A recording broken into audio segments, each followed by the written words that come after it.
Hello viewers, तो हम लोग कर रहे हैं क्लास 12th का चैप्टर जिसका नाम है ब्रिक्स बीट्स एंड बोन्स।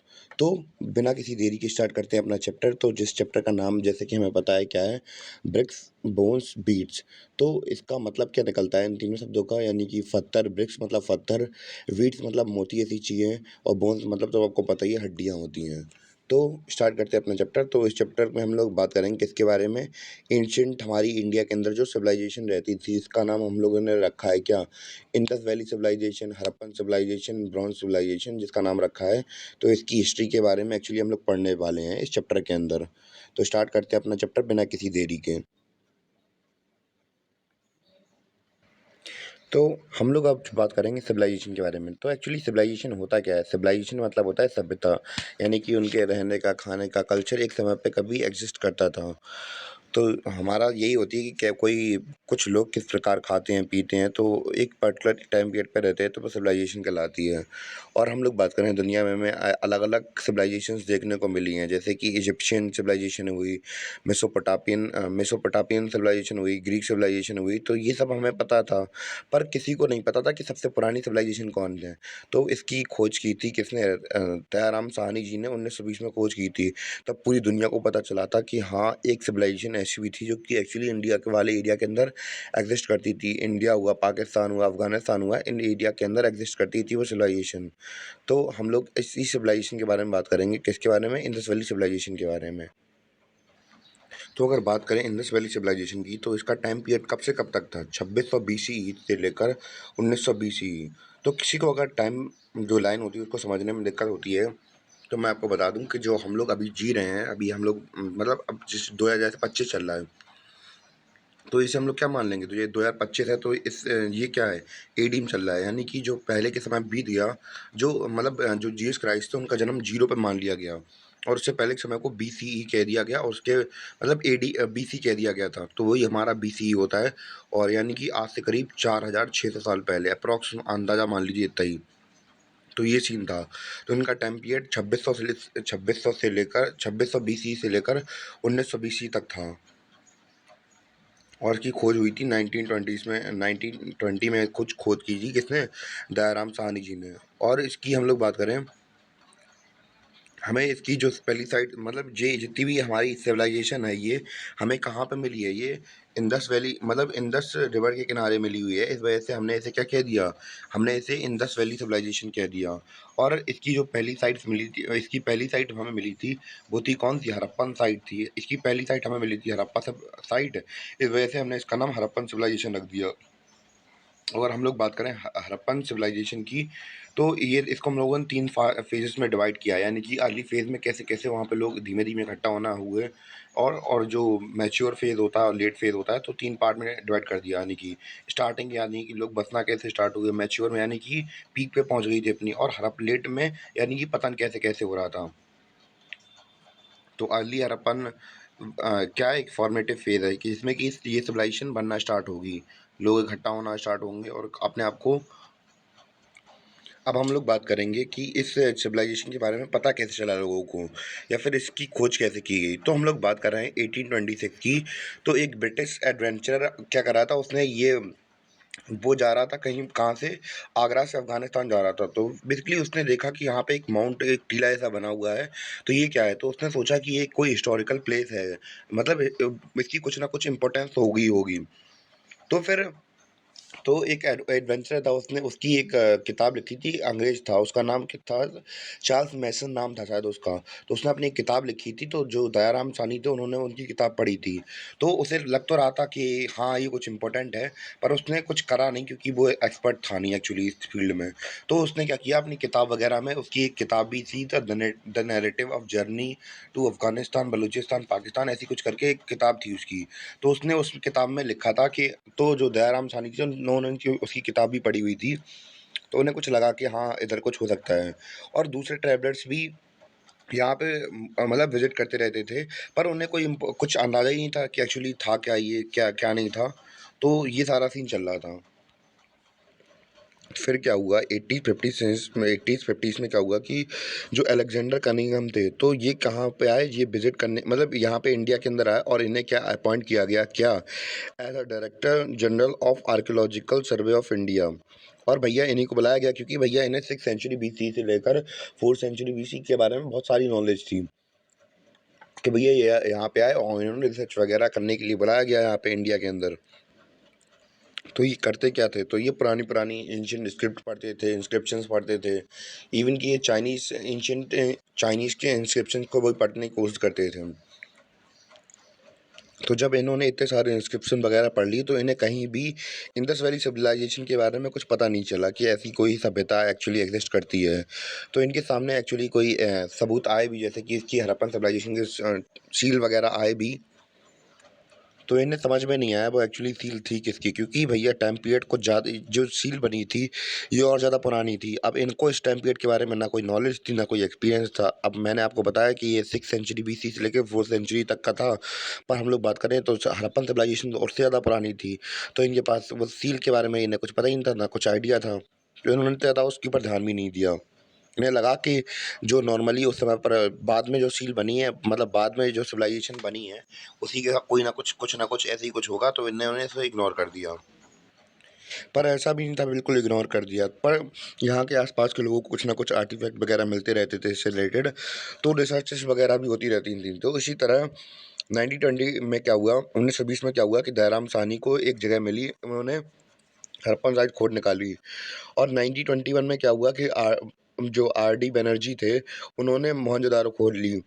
तो धीमे-धीमे अब यहाँ की इम्पोर्टेंस के बारे में लोगों को पता चल रहा था। धीमे-धीमे रोशनी पड़ रही थी यहाँ की डिस्कवरीज़ के ऊपर कि हाँ भैया कोई सिविलाइजेशन है, बहुत ज़्यादा पुरानी है। तो सबकी जहाँ ध्यान जा रहा था यहाँ पे।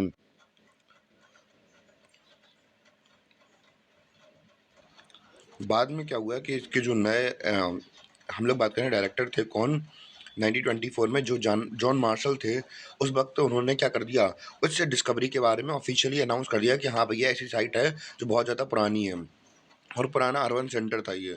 तो इन्होंने बहुत जल्दी तरीके से रिप्रेज़ेंट कर मतलब अनाउंस करवा दिया इसके बारे में, तो सबको पता चल गया इसके बारे में। हाँ, कोई पुरानी सभ्यता है, हाँ, कोई पुरानी सभ्यता है। तो ये सीन चल रहा था वहाँ पे। हम लोग बात करेंगे कि क्या फीचर थे किसी सिविलाइजेशन के। नॉर्मली अगर हम लोग सिविलाइजेशन की बात करते हैं, तो सिविलाइजेशन में क्या देखने को मिलता है हमें कि हर सिविलाइजेशन का कुछ ना कुछ फीचर होता है। चाहे भले ही हमें देखने को मिला उसका खाने का तरीका। मैं अभी यार बताया थोड़ी देर पहले कि सिविलाइजेशन क्या होता था कि एक कल्चर की तरह रिप्रेज़ेंट कर सकते हैं हम। क्या खाते हैं, क्या पीते हैं, क्या ओढ़ते हैं, क्या पोएट्री है, क्या आर्टिफैक्ट्स हैं, क्या एग्रीकल्चर कैसे ट्रेड करते हैं, तो सभी कल्चर ही का तो मतलब फ़ॉर्म होता है एक तरीके से। तो कल्चर इन सब चीज़ों से एसोसिएटेड होता है। तो इससे हम लोग बात करें अर्ली और मैच्योर सिविलाइजेशन में हमें देखने को मिला क्या?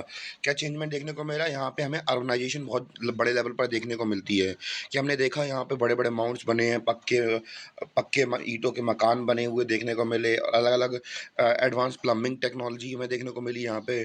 और बहुत सारी चीज़ें ऐसी देखने को मिली जो कि अभी तक कभी नहीं देखी गई थी इतने साल पुराने में। यानी कि अर्बन सेंटर उस समय पे एग्ज़िस्ट करते थे, किसी को संदेह भी ना कि ऐसी जगह पे अर्बन सेंटर होंगे, हड़प्पन जैसी साइट पे। हम लोग बात करेंगे सोसाइटी की डिवीज़न के बारे में कि यहाँ की सोसाइटी कैसे-कैसे डिवाइडेड थी। अगर हमें इसे क्लासिफ़ाई करना हो तो हम लोग 3 क्लासिफ़ाई कैसे कर सकते हैं कि वही है कि भैया विलेजेस, ग कस्बे, टाउन्स और सिटीज़ में हम लोग इन्हें डिफ़ाइन कर सकते हैं, मतलब डिवाइड कर सकते हैं। तो जैसे कि हमारे यहाँ पे जैसे सिटीज़ वगैरह मिली, जैसे टाउन्स और सिटीज़ थी, वो अर्ली विलेजेस थे, यानी कि पहले विलेज बने होंगे, फिर बाद में टाउन्स और सिटीज़ बन जाएँगी। तो अगर अर्ली फ़ेजेज़ की बात करें तो जैसे कि हड़प्पा हुआ, ढोला हुआ, कालाअंब हुए, तो ये क्या थी, रूरल सेटलमेंट थी। और धीमे-धीमे क्या हुई, धीमे-धीमे पॉपुलेशन ग्रो हुई और यहाँ पे धीमे-धीमे डेंसिटी बढ़ने लगी और यहाँ पे वो एग्रीकल्चरल डेवलपमेंट, ट्रेड डेवलपमेंट हुआ। तो अब धीमे-धीमे क्या करने लगे, ये धीमे-धीमे जो रूरल एरिया थे, ये क्या बनने लगे, अब ट्रेड सेंटर बनने लगे, तो फिर धीमे-धीमे ये क्या बन जाएँगे, जब गाँव थे तो ये शहर बन जाएँगे। हम लोग बात करेंगे टाउन प्लानिंग के बारे में। टाउन प्लानिंग की ख़ास बात ये है कि यहाँ पे हमें सभी जगह एक ख़ास बात तो यही है कि जितनी भी टाउन प्लानिंग देखने को मिलती है, पूरी की पूरी सिमिलर है। यानी कि जहाँ-जहाँ जितनी भी हमें साइट्स मिली है, सब के सब सिमिलर हैं, बस थोड़ी बहुत ही अलग अंतर दिखता है, बाकी पूरा के पूरा एक जैसा ही है। तो ये इसकी ख़ासियत है टाउन प्लानिंग की, यानी कि शहर कैसे बसाया गया था, यानी कि पूरा का पूरा जो शहर है, वो एकदम बिल्कुल सिमिलर लगता है, बस थोड़ा बहुत ही अंतर है, वरना पूरा-पूरा सेम है। जैसे कि हम लोग बात करें यहाँ की मेजर साइट कौन-कौन सी हैं, हड़प्पा हुई और मोहनजोदारो हुई, कालीबंग हुई, तो ये सारी हैं। तो और इनको हम लोग बात करें 2 पार्ट में डिवाइड कर दिया गया है। एक तो वहाँ सिटाडेल है, यानी कि सिटाडेल क्या था हायर लेवल पर बनी होती थी, एक तरीके से किलाबंद एरिया होता था ये। यहाँ पे बड़े-बड़े पावरफुल लोग रहते थे जैसे कि अमीर हुए या फिर हमारे राज दरबारी हुए, नोबल्स वगैरह हुए, तो ऐसा माना जाता है कि वहाँ पे सेंट्रलाइज़ सिस्टम था। तो वहाँ पे कुछ अथॉरिटीज़ वगैरह भी तो रहती होंगी, तो हायर हायर लेवल पर सिटाडेल में वो लोग रहते होंगे और दूसरा था लोअर टाउन। लोअर टाउन के अंदर कौन रहता था? लोअर टाउन के अंदर गरीब लोग रहेंगे भैया। और वही लिखा है यहाँ पे सिटाडेल के अंदर बहुत बड़ा एक स्ट्रक्चर बना होता था, लोअर कंटेन्ड रेजिडेंशियल बिल्डिंग। तो लोअर साइड में क्या होगा कि आम लोग रहते होंगे और जो बड़ा हॉल होगा वहाँ मीटिंग वगैरह के लिए या फिर राजा का दरबार वगैरह लगता होगा। तो राजा तो नहीं कह सकते, हमें कोई कुछ प्योर एविडेंसेस तो नहीं मिले हैं कि वहाँ पे राजा वगैरह थे, पर हाँ एक तरीके से कह सकते हैं कि कुछ वहाँ पे पैटर्न से अंदाजा लगाया जा सकता है ये। कंफर्म नहीं कि जो हिस्टोरियंस होते हैं उनके व्यूज़ थोड़े अलग अलग होते हैं।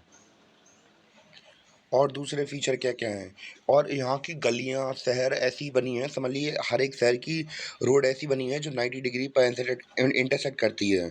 तो ये सीन है और यहाँ पे हम लोग बात करें कि जो मतलब पके हुए ईंटें वगैरह मिली हैं और इनके साइज़ हम लोग बात करें सिंगल मतलब एक तरीके से कहा जाए कि यहाँ के जो ब्रिक्स हमें मिले हैं, वहाँ का जो रेशियो है वो सेम है।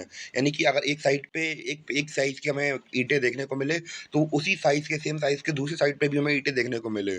तो इस बात से हमें ये मतलब अंदाज़ा लगा सकते हैं कि जो वहाँ पे जो हम लोग बात करें मेज़रमेंट सिस्टम था, यानी कि कोई चीज़ को मापने का सिस्टम कोई कौन करवाता है? राजा करवाता है। तो इससे बहुत सारे हिस्टोरियंस ये भी कहते हैं कि जो मेज़रमेंट सिस्टम है सब जगह का सेम है, वैसे सेंट्रलाइज़ सिस्टम होगा क्योंकि राजा वगैरह ही क्या करवाते थे पहले के समय पर, जो मेज़रमेंट सिस्टम होता था, किसी भी चीज़ का स्टैंडर्ड यूनिट कौन रखता था? जैसे कि अभी तो एसआई यूनिट चलते हैं ये इंटरनेशनल लॉज़ चलते हैं, तो पहले तो नहीं थे, तो पहले के समय पे कोई राजा वगैरह ही करवाता था। तो इससे ये भी अंदाज़ा लगा सकता है और यहाँ पे हमें देखने को मिला क्या हमें मतलब यहाँ पे हर एक घर के अंदर किचन है भैया बाथिंग प्लेटफ़ॉर्म है और वेल्स वगैरह भी हैं हर घर के अंदर और हमें ज़्यादा से ज़्यादा घर के अंदर हमें ये देखने को मिला है।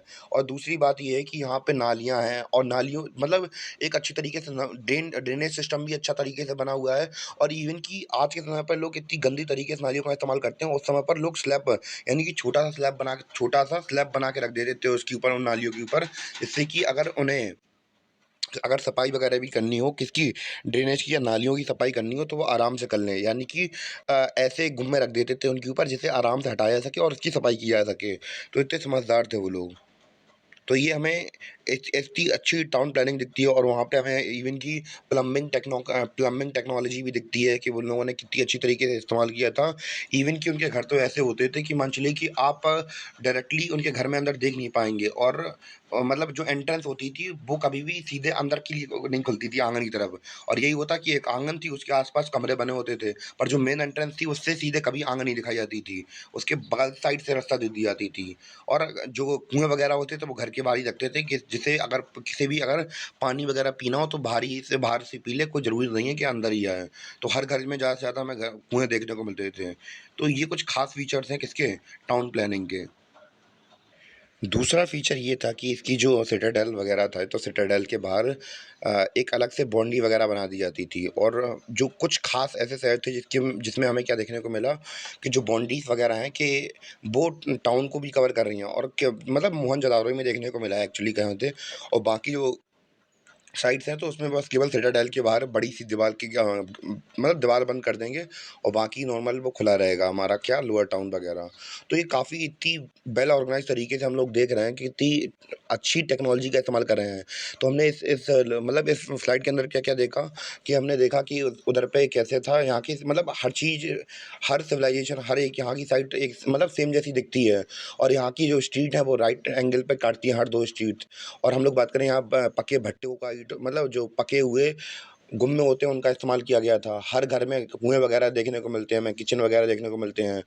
और हमने क्या देखा यहाँ की जो टाउन प्लान ड्रेनेज सिस्टम था बहुत अच्छा था और जो ड्रेन से होते थे उनके ऊपर भैया स्लैब्स रखे जाते थे जिससे कि उनकी लगातार सफाई की जा सके और एक तरीके से कहा जाए तो बिल्कुल वेल प्लान्ड जैसे कि हम लोग आजकल सिटीज़ वगैरह बनाते हैं, तो हर चीज़ का ध्यान रखते हैं। तो उस समय पर देखिए कितनी बड़ी अचीवमेंट थी कि इन लोगों ने कितना अच्छे तरीके से काम किया था। तो अब हम लोग बात करेंगे अपने अगले टॉपिक के बारे में जिसका नाम है सब्सटेंसेस एंड एग्रीकल्चर। तो यानी कि गुजारा वगैरह कैसे करते थे और खेती वगैरह कैसे करते थे इसके बारे में बात करेंगे। तो जो पूरा पूरा जो इंडस वैली जो सिविलाइज ये पूरी की पूरी सिविलाइजेशन थी, ये ऐसे एरिया में थी जहाँ पे क्या थे, बहुत अच्छे रिसोर्सेज थे कि भैया हमने अभी हाल बात की थी, ये कहाँ पे था, नदी किनारे था, तो भैया काफ़ी ज़्यादा बेनिफिट मिलने वाले थे इससे। तो अगर हमें पता करना हो कि वहाँ के लोग कैसे-कैसे रहते थे, तो फिर हमें क्या करना पड़ेगा, स्टडी करनी पड़ेगी।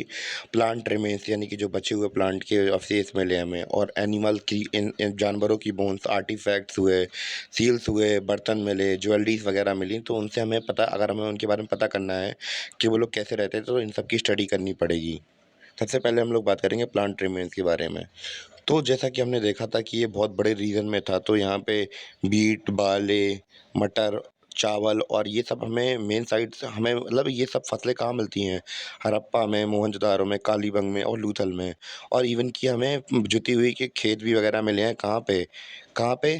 कालीबंग में। और टेराकोटा का एक मॉडल मिला है, टेराकोटा का एक मॉडल मिला है, कहाँ पे? बनावली में मिला है। तो बेसिकली इसमें उस फिगर में बना क्या है कि एक आदमी क्या कर रहा है, खेत जोत रहा है अपना। तो इससे हमें अंदाज़ा लग जाता है कि वहाँ के लोग खेती कैसे करते थे।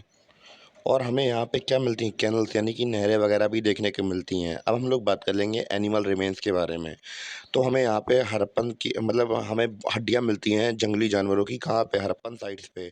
और यहाँ पे अलग-अलग जानवरों की हड्डियाँ भी मिलती हैं, जैसे कि हिरनों की, पिग की, बोर की यानी सूअर की, और सीप की और बकरियों की। तो हमें ये सब हड्डियाँ देखने को मिलती हैं। और किसकी मिलती हैं?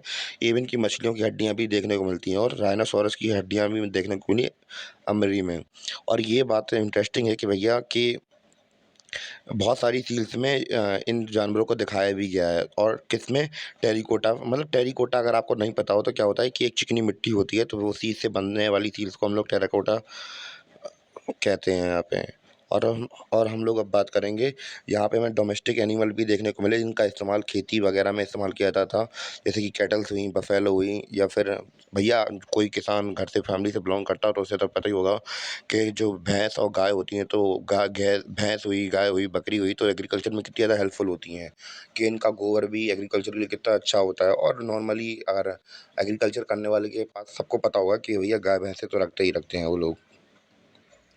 तो अगर हम लोग इस सिविलाइजेशन की बात करें, क्राफ्ट प्रोडक्शन के बारे में बात करेंगे, यानी कि हाथों से बनी बनी चीज़ें क्या-क्या मिली हमें यहाँ पे। तो ये लोग क्राफ्ट एक्टिविटी में काफ़ी माहिर थे, हड़प्पन सिविलाइजेशन के लोग, क्योंकि हमें यहाँ पे बहुत भारी मात्रा में एक स्टैंडर्ड मतलब क्राफ्ट देखने को मिल गया। स्टैंडर्डाइज़्ड मतलब एक तरीके से मतलब एक पैटर्न में हमें बहुत सारे जैसे क्राफ्ट हुए थे कि वही स्टैंडर्डाइज़ का होता है कि एक ब्रिक बना दिया हमने, या फिर उसी जैसे ब्रिक्स देखने को मिल जाए लगातार। तो वैसे ही हमें क्राफ्ट भी एक सिमिलर टाइप में देखने को मिलती है। कहाँ पे? हड़प्पन साइट्स पे। अगर हम लोग बात करें सिरेमिक्स की, तो इसके अंदर ब्रिक्स, टेराकोटा, फियंस सब कुछ आ जाता है इसके अंदर। इवन कि Harappan poetry reflects mass production. तो जो हड़प्पा में पोएट्री वगैरह यानी कि बर्तनों का काम होता है, मिट्टी के बर्तनों का काम, तो उससे हमें इसका यहाँ पे मास प्रोडक्शन के बारे में भी पता चलता है कि हाँ, यहाँ पे हड़प्पा में मास प्रोडक्शन होता था इन सब चीज़ों का। अगर टेराकोटा की बात करें तो टेराकोटा भैया टेराकोटास के बहुत सा मतलब बहुत जगह मिले हड़प्पन साइट्स में, जैसे कि इनमें जैसे क्या बनाए थे, मतलब कुछ फिगर्स वगैरह बने हुए थे, जैसे कि बुल्स हुए, भैंसें हुई, कुत्ते हुए, तो हमें ये सब देखने को मिलता है। और कुछ खिलौने के कार्ड्स वगैरह देखने को मिले हमें यहाँ पे, जिसमें व्हील वगैरह भी लगे हुए थे।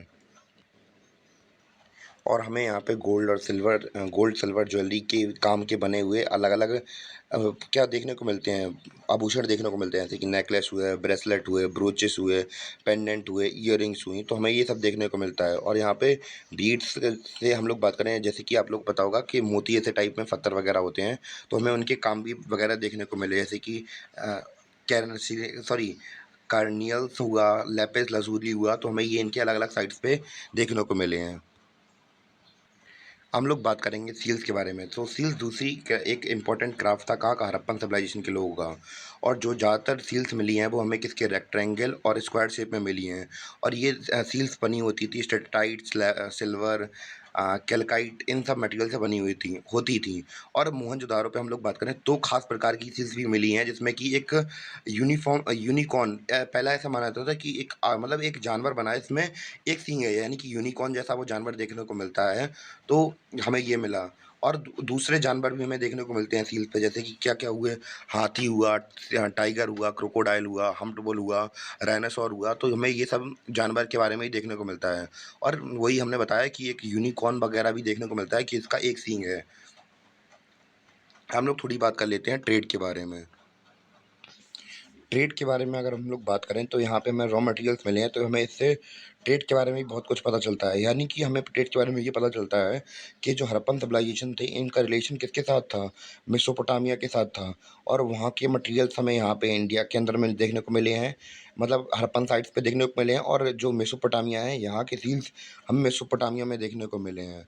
तो हम लोग कह सकते हैं कि इनके बीच में लिंक एस्टेब्लिशिंग मतलब लिंक था कुछ ना कुछ, यानी कि ये लोग ट्रेड वगैरह करते रहते थे। और अगर स्क्रिप्ट की बात करें तो ख़ास बात तो ये भैया, आज तक हम लोगों ने बहुत सारी लिपियाँ डिकोड कर ली हैं, पर जो इनकी लिपि है वो हम लोग आज तक डिकोड कर ही नहीं पाए कि ये लिखा क्या है एक्चुअली।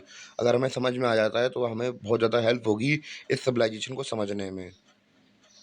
तो भैया, तो अब इन लोगों की हमें लैंग्वेज तो पता चल नहीं पाई, तो हमें इस वजह से इनकी स्क्रिप्ट, इनकी रिलीजियस प्रैक्टिस के बारे में कुछ पता तो है नहीं।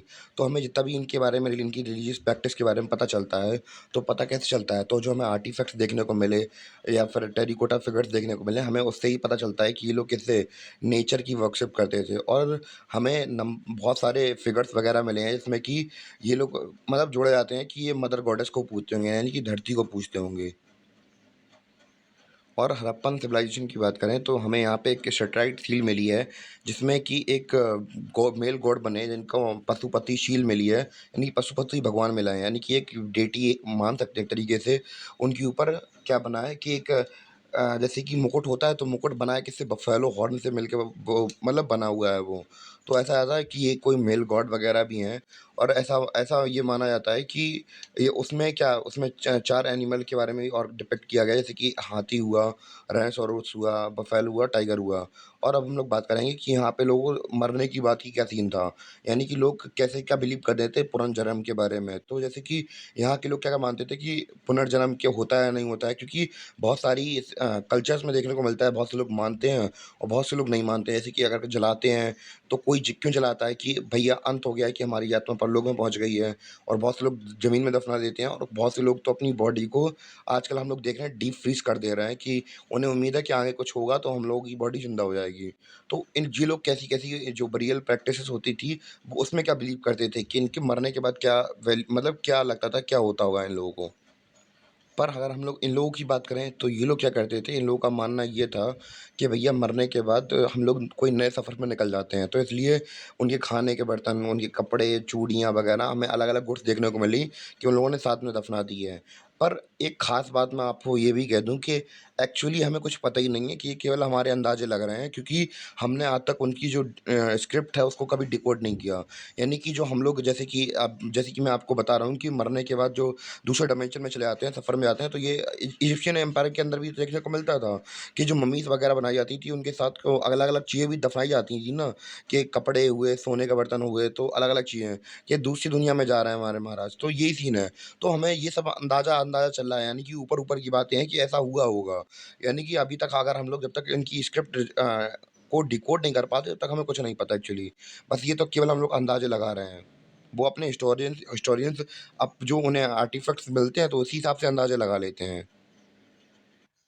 तो जैसा कि हम लोगों ने आपसे कहा कि जो लिम हमारे पास उनकी कोई ऐसी कोई स्क्रिप्ट को हम लोग डिकोड नहीं कर पाए, तो उनके सोशियो पॉलिटिकल स्ट्रक्चर के बारे में हमें कुछ पता नहीं है।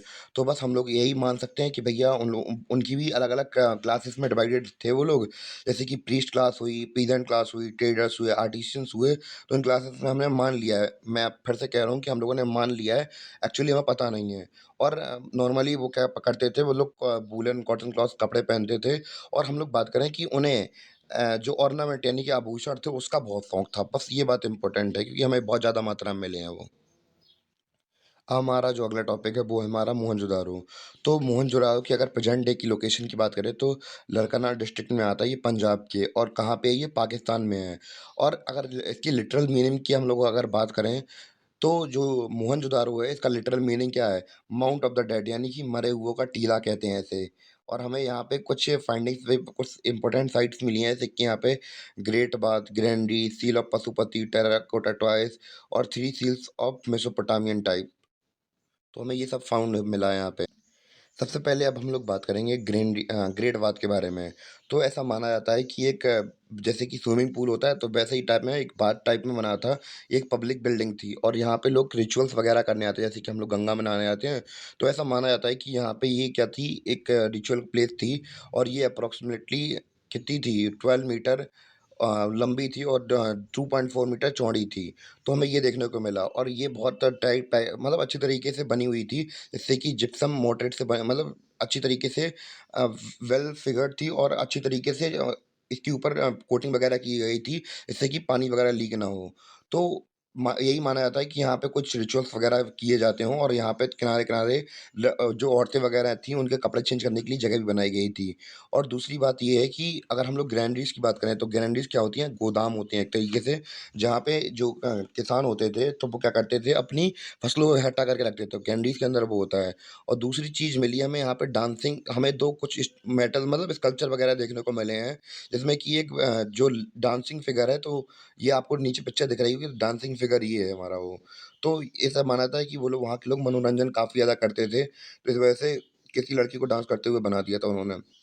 और दूसरी हमें मिलती है एक बियर्डेड मैन, यानी कि एक आदमी है जिसमें उसकी बियर्ड, उसके ऊपर शॉल डला हुआ है मस्त सा, तो हमें ये देखने को मिलता है।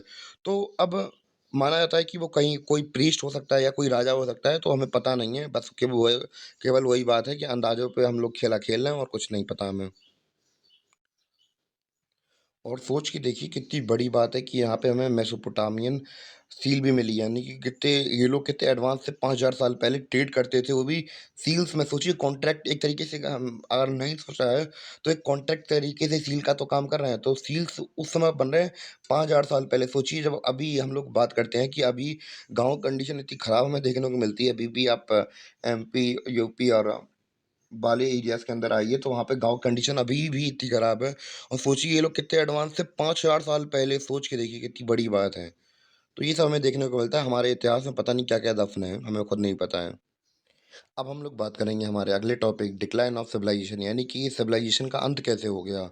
तो भैया इसका बहुत सारी थ्योरीज देते हैं अपने हिस्टोरियंस। और भैया जैसे कि एक थ्योरी है हमारी आर्यन इन्वेजन थ्योरी। तो इसमें ये है कि आर्यंस आए थे, उन्होंने अटैक कर दिया और इसकी जो वॉल्स वगैरह थी उसको कब्जा कर लिया। पर ऐसा बहुत से हिस्टोरियंस मानते नहीं, क्योंकि हमें यहाँ पे ऐसे कोई लड़ाई वगैरह के एविडेंसेस बहुत कम मिलते हैं। दूसरा है कि फॉरेन इन्वेजन थ्योरी, यानी कि कुछ बाहर के लोग आए होंगे और यहाँ पे आके बच के अपना कल्चर दिखा देंगे, कल्चर बसा लिया होगा, तो फिर ये भी थोड़ा सही नहीं लगता है। पर सबसे ज़्यादा लोग कौन-सी मानते हैं, क्लाइमेट चेंज।